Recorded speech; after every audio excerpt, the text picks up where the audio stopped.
Have you ever apologized for something that wasn't your fault? You stood there, swallowing your voice, nodding slowly, watching their anger melt. Not because you were guilty, but because you were afraid. Afraid of rejection, afraid of conflict, afraid that if you didn't take the blame, love would be withheld. Or worse, you would no longer be seen. Children learn to survive long before they learn to live. And in homes where love is conditional, where silence feels safer than honesty, guilt becomes a currency, a trade, an invisible leash. This is not just about childhood. It's about the man who flinches when his partner raises their voice, not because she reminds him of her, but because he's still trying to earn a love he never got. It's about the woman who keeps saying, "I'm sorry," every time she speaks, as if existing takes up too much space. It's about you, the one who carries the weight of guilt like it belongs to you. But what if I told you it never did? They say memory is unreliable, but the body, oh, the body remembers. It remembers the tension of being 5 and knowing you had to behave a certain way so that daddy wouldn't slam the door again. It remembers your mother's sighs like daggers, each one carving into you a belief that you were too much or never enough. It remembers the ache of holding your tears back, the silence you were praised for, the compliance that kept you safe. And so guilt is born, not from wrongdoing, but from adaptation. Alice Miller, in her hauntingly honest work, reminds us, children will do anything to survive the loss of love, even if it means turning against themselves. You began to believe that if they were unhappy, it must be your fault. If they were angry, you triggered it. If they withdrew, you failed. This belief didn't start yesterday. It started the moment you realized love could be withdrawn. That affection came with rules, that being yourself came with consequences. And so you wore masks. You smiled when you were crumbling. You agreed when you wanted to scream. You apologized when you had every right to be angry. This wasn't maturity, it was survival.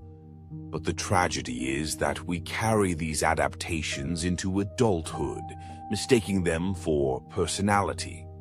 We think we're too sensitive or overthinking, not realizing we were taught to scan every room for emotional landmines, to manage everyone else's emotions so we wouldn't feel the chill of abandonment again. The guilt wasn't yours, but you carried it anyway, because it gave you an illusion of control. If you were the problem, maybe you could fix it. Maybe they'd love you again. Maybe you'd be enough. But here's the thing about guilt taken on too early. It calcifies, it settles into your bones, and suddenly you're 40, still saying sorry for taking up space, still flinching at raised voices, still afraid to say no because... Do you ever feel like someone finally sees the part of you you've always hidden? Here, you don't have to hide anymore. You're safe now. And don't forget to subscribe to my channel so we can keep walking this path together. Thank you. What if they leave? This is not your weakness. This is your wound, and wounds that are silenced do not heal. They fester. Alice Miller once wrote, "The true opposite of depression is not gaiety or absence of pain, but vitality, the freedom to experience spontaneous feelings." But spontaneous feelings were dangerous in your home, weren't they? So now you numb, or you implode, or you smile through it, and no one sees the war within. You're not broken, you're burdened. By guilt that was never yours. They taught you to take responsibility for what wasn't yours to carry. And now it feels foreign to walk away from blame, to say no without guilt, to rest without justification. But that is exactly what healing asks of you. to return the guilt to where it belongs, not by confrontation, but by truth. The truth that you were a child, and children are not responsible for the emotional well-being of their caregivers. Let that settle.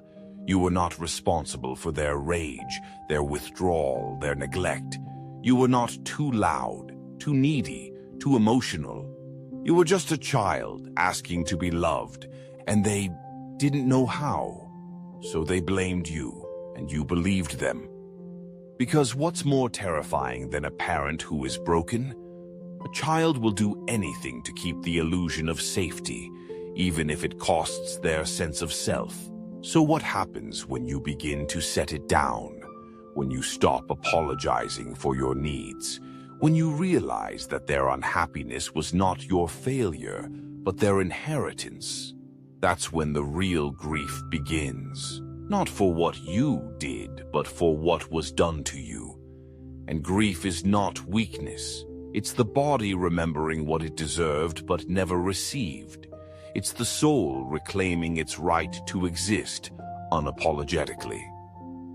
In the next part, we will explore what happens when the mask starts to slip.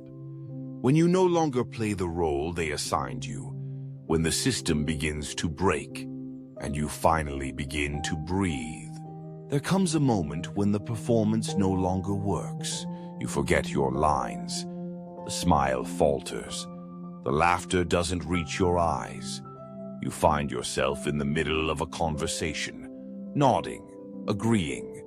Then suddenly silence. A pause. And in that pause, a crack. A glimpse of the person beneath the role. It doesn't feel like rebellion. It feels like collapse. But maybe collapse is the beginning. Maybe when the mask slips, that's when the truth begins to speak. You were never meant to carry so many roles. The caregiver, the peacemaker, the achiever, the obedient one, the silent one. Each role carefully constructed to keep the system intact. A system that wasn't built to see you, but to use you, to feed on your guilt, to depend on your silence. They didn't want your truth. They wanted your obedience. So you adapted. You became what was needed, not who you were, but the truth. Your truth has a way of haunting you. It finds its way through the cracks, in the arguments that shake your core, in the fatigue that no amount of sleep can fix, in the tears that surprise you at stoplights, in quiet bathrooms, in dreams. The truth whispers, "This isn't who you are." And for a long time you push it away, because the mask gives you safety, recognition, praise. But not peace, never peace. Peace comes at a cost, and the price is the role you've played your whole life. What happens when you stop performing? They get angry, they say you've changed, become cold, ungrateful, because your performance made their life easier. You being small made them feel big. You being silent allowed them to speak over you. So when you start saying no, when you begin to take up space, when you no longer absorb their moods like a sponge, that's when the system begins to shake. And they don't like it, because they never loved you. They loved the version of you that didn't challenge them. The good child, the loyal friend, the easy partner, not the real you. And that's a devastating realization, because underneath all your masks was one question. If I stopped performing, would you still love me? Now you know the answer. But knowing doesn't make it easier, because the moment you step out of the role, you're not met with celebration. You're met with resistance, with guilt, with accusations. You've changed. Yes, you have. You're selfish now. No, you're finally self-aware. You used to be so kind. You used to be compliant. And now you're beginning to breathe. This isn't rebellion. This is resurrection. Alice Miller wrote, Experience has taught us that we have only one enduring weapon in our struggle against mental illness: the emotional discovery of the truth about the unique history of our childhood. Not the denial, not the rewriting, the emotional truth. And the emotional truth is this: your masks were necessary, but they were never meant to be permanent. There's a grief in letting them go, because they protected you. But there's a greater grief in keeping them, because they keep you from yourself. You may start to remember things differently now, not with the forced gratitude you were taught, but with honesty. That birthday where no one came, that apology you gave even when you were hurt, that adult who never asked how you felt, that time you cried and were told to be quiet. You remember, and it hurts. But pain is not the enemy. Denial is. And when the pain rises, that's when you know the mask is dissolving. Let it. Let the grief come. Let the anger come. Let the exhaustion come. You've held it in for far too long. This is not a breakdown. This is the beginning of honesty. And honesty is how you reclaim your life. They will not applaud your awakening. Do it anyway. They will not understand your silence, your boundaries, your distance. Honor them anyway. Because this journey isn't about being understood. It's about becoming real. And the price of authenticity is everything that was never truly yours to begin with. In the next part, we'll explore what happens when grief gives way to anger, when your no becomes sacred, when reclaiming your power feels like betrayal, but is actually the beginning of liberation. There is a rage you've never allowed yourself to feel. It waits behind every apology you didn't owe, every boundary you abandoned to keep the peace, every smile you forced when all you wanted was to scream. Anger was never safe for you. Not because you didn't feel it, but because feeling it would have made you dangerous. To them, to the system, to the illusion of harmony they depended on. So you buried it.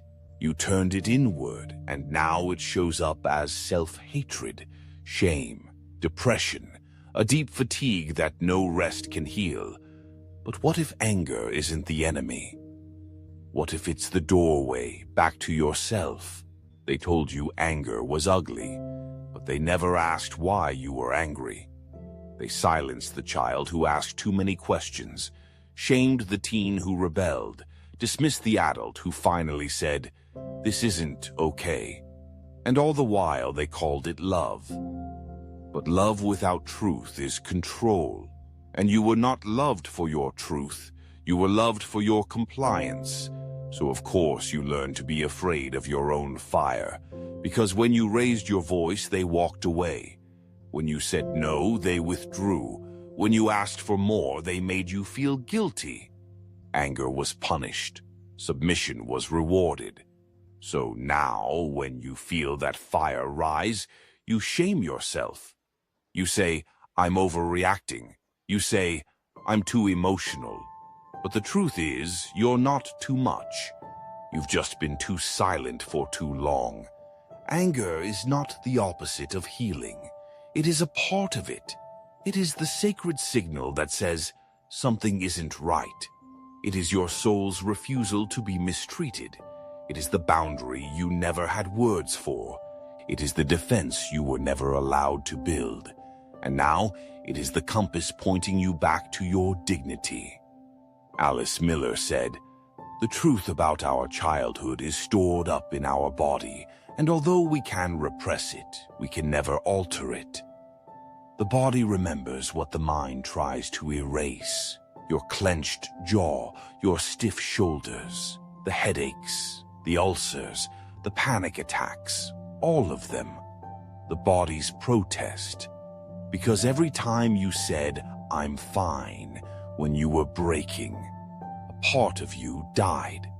And every part that died left behind a rage, unseen, unspoken. undeniable. You've tried to forgive too soon, but forgiveness without grief is bypassing, and forgiveness without anger is betrayal.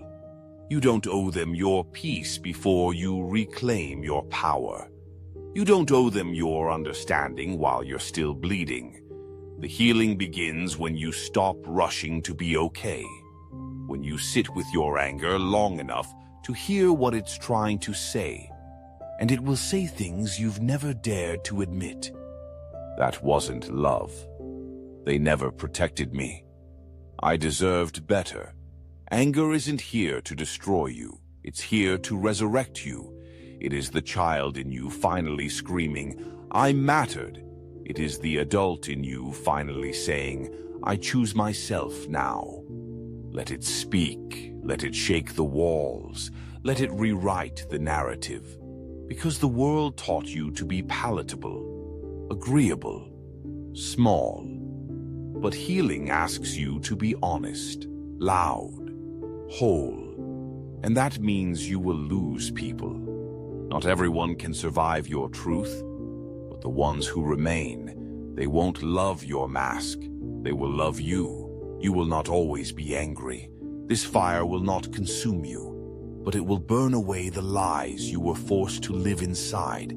It will clear the path to grief, to softness, to peace that is not performative, but real. Do not fear your rage. Fear the life you'll live if you never let it speak. In the next part, we enter the quiet aftermath. When the fire fades, when what remains is not pain, but clarity. The tender territory of self-respect and the courage to rebuild from truth.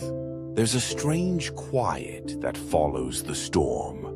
When the rage has burned through, when the masks have fallen, when you are left with nothing but yourself, unarmored, uncertain, and awake. It doesn't feel like peace, not yet. It feels like emptiness. Like standing in the ruins of everything that used to protect you, like realizing the walls you tore down were the only home you ever knew. But something inside you whispers, this is where rebuilding begins, and this time you will not build for them. You will build for you. Rebuilding after awakening is the loneliest part of the journey, because once you've tasted truth, you can no longer return to illusion. Once you've looked your pain in the eye, comfort no longer comes from denial. You begin to look around and realize most of your life was designed to keep you from yourself. The roles, the guilt, the people who only stayed when you stayed small. And now you're standing here, holding the shattered pieces of identity, asking, who am I if I'm not what they needed me to be? The answer doesn't come quickly, because becoming yourself is not about learning. It's about unlearning. Peeling back layer after layer of survival. Shedding the false selves that clung to you like second skin. You begin to say no, not in anger, but in clarity. You begin to rest, not out of exhaustion, but out of worthiness. You begin to speak, not to please, but to be heard, and it feels unfamiliar. Because safety was once tied to your invisibility. Now, you are choosing visibility. You're not performing anymore. You are living. But healing is not linear. Some days you will feel powerful, other days hollow. Some mornings you'll wake with softness in your chest, others with the ache of old wounds still asking, was I really allowed to leave? Yes, you were. And now that you have, the world around you begins to shift.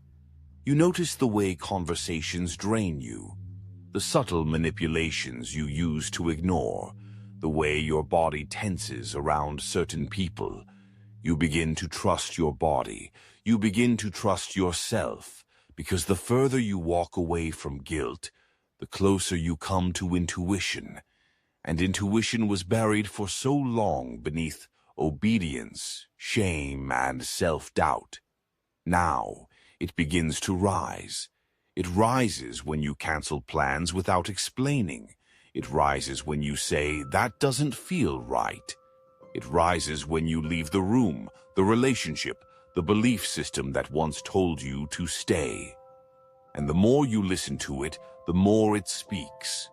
You realize that wholeness is not the absence of pain. It is the integration of it. You don't need to erase your past. You need to hold it gently and say, "I see you. I know why you did what you did.